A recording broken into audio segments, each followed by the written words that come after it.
Good morning, everyone. Thanks for joining us at 7. I'm Tracey McCain. I'm Caitlin Nuclo. You're watching Eyewitness News here on the Wax. We appreciate that. And we have a lot to get to today, but first we want to start with your forecast. Meteorologist Jill Gilardi is here with the details. Good morning. Something cool that you can see like several mornings late this time of year, heading into, October. This ring that develops on radar, and you can see it coming out from, Old Lyme, Old Saybrook. That is about 500,000 swallows, taking off from where they roost. And so it's known as a roost ring. So pretty cool stuff out there. Nothing happening on radar, though. We got sunshine down towards Old Saybrook as everyone's kind of getting up. The birds and everyone, we're starting the day with just a few passing clouds. And guess what? Yeah, fall officially begins this afternoon. You know what? The ragweed, sagebrush, sage, and grasses, the count isn't too bad. It's going to be low moderate today and again on Wednesday. A little lower, though, for tomorrow. And it's been the coolness that has been the big story this morning. 40 degrees in Norwich. That's our coolest spot on the map right now. Down towards the shoreline, towards New Haven and Bridgeport, not as bad, low 50s. So you're going to step outside and be like, yeah, I think I might need the jacket this morning, or maybe a little extra time to warm up the vehicle, depending on if this is, chilly for you. But those 40s and low 50s for the kiddos going out in the bus stop, that need for a jacket starts to go away. Lunch and recess, it's already into the low to mid 60s, and then getting into the 70s this afternoon. And yes, this afternoon we can definitely say it's officially fall, and the temperatures will be at, if not slightly above average for this time of year. So seasonably warm. The temperatures are going to start going upwards, at least briefly. It is going to get muggy again, so hopefully you still have those AC units in the window if you don't have central air. And if you're hoping for rain, I know our mums could use it. We've got that in the forecast as well. Fill you in coming up in about 15 minutes from now. We'll get an update now on the traffic. Send it over to Caitlin. All right. Thanks, Jill. Good morning, everyone. It is 7:02 here on your Monday. Just waking up with us. We do appreciate that.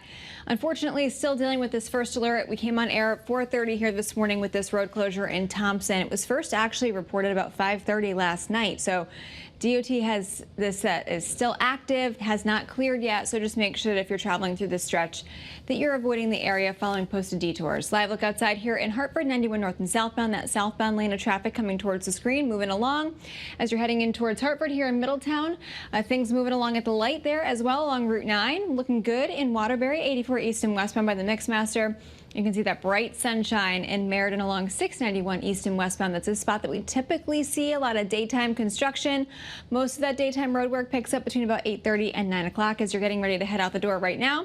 Just some delays, pretty typical down through Fairfield County 95 southbound at just over an hour-and-a-half drive there. Let's quick check at your Connecticut Chevy First Alert traffic report driven by your Connecticut Chevy dealers. Right, this morning, an assistant youth football coach is arrested and out of a job. Police say he pushed a young player to the ground during a game. Your reporter Marcy Jones in New Milford to tell us how the team is reacting this morning.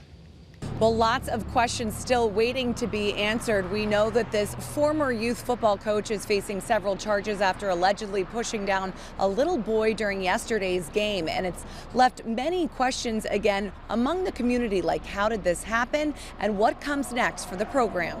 The arrested coach, 38-year-old Daniel Fazio of New Milford, was coaching the New Milford Bulls youth football team during a game against the Water Oak youth team yesterday, when Fazio allegedly pushed a 7-year-old player from the opposing team to the ground. No injuries were reported, but the incident prompted immediate action from the team. The New Milford Bulls released a statement saying, in part, quote, "We are committed to taking appropriate steps to ensure accountability and maintain a safe, respectful environment for all our athletes and families. We as an organization are deeply disturbed by the actions that transpired by our former assistant coach. We are deeply sorry to the children that were affected." Fazio faces several charges, including second-degree breach of peace and risk of injury to a child. Fazio posted a $20,000 bond and is due back in court October 2nd. Your reporter in New Milford, Marcy Jones, Channel 3 Eyewitness News. Well, this morning we're learning more about an alleged kidnapping where two kids were trapped in a car for hours, and it was leading police on a chase here across our state. Your reporter Anna Stansfield gives us an update and looks ahead to what happens next. Police say 36-year-old John Layson Romero is in custody this morning after he assaulted a woman inside a home here in Newington yesterday around 12 o'clock in the afternoon before taking off and driving away with 2 kids. A police chase across the state yesterday from Newington all the way to Stamford as Layson Romero drove off with 2 kids in his car, causing multiple crashes along the way. He ended up on I-95 taking exit 7 where he crashed into another vehicle, disabling his own car. He was barricaded inside that car with the kids inside for 8 hours in Stamford near North State Street and Canal Street. Multiple local agencies, state police, and hostage negotiators all responding yesterday. The special response team eventually able to get the kids out of the car safely. And right now we're still working to find out exactly what Layson Romero's relationship was to those involved, as well as what charges he may be facing here this morning. Of course, as we learn more, we'll bring you those latest details both on air and online. I'm your reporter in Newington, Anna Stansfield, Channel 3 Eyewitness News. Right now in Hartford, police need your help finding the suspect who shot 3 people around 11 o'clock Saturday night. Pinpoint News Tracker taking you to the scene here near Judson Street. Police say EMS took them to the hospital. All 3 are expected to be okay. Right now, the USL Championship Soccer League is investigating claims of racist behavior during the Hartford Athletics match against Pittsburgh. Hartford says an opposing player used offensive language on the field. Hartford decided to leave in protest. Pittsburgh is denying the allegations, but says they will cooperate with the investigation. This morning, a 12-year-old from New Haven is facing multiple charges. Police say he stole purses from vehicles while people were loading groceries in their cars. Police say he took the purses from the vehicles when people weren't looking. Derby police have been investigating a string of purse thefts at the Big Y Plaza. Police say you can protect yourself by locking your vehicle, keeping all of your valuables out of sight, and of course, being aware of your surroundings. Well, right now, state police need your help finding 2 people caught on surveillance video trying to steal an ATM from a Willington gas station. Take a look here at video. Police tell us that the suspects broke into the gas station, tied a rope around the ATM machine, and then tried to pull it out of the store with a U-Haul truck. No one was hurt. And right now, Manchester police need your help finding 2 people caught on camera stealing jewelry from King Jewelers at the Buckland Hills Mall. Yeah, take a look at this surveillance video. It is unbelievable here. You can see 2 people wearing all black.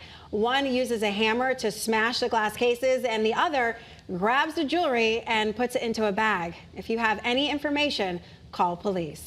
Well, this morning, mourners from around the country remembering conservative activist Charlie Kirk. Tens of thousands of people packed into the Arizona Cardinals stadium yesterday for a memorial. President Trump, a close ally, spoke during the service along with cabinet members and his widow. She forgave the man accused of killing him, saying her husband wanted to help men and boys who feel lost.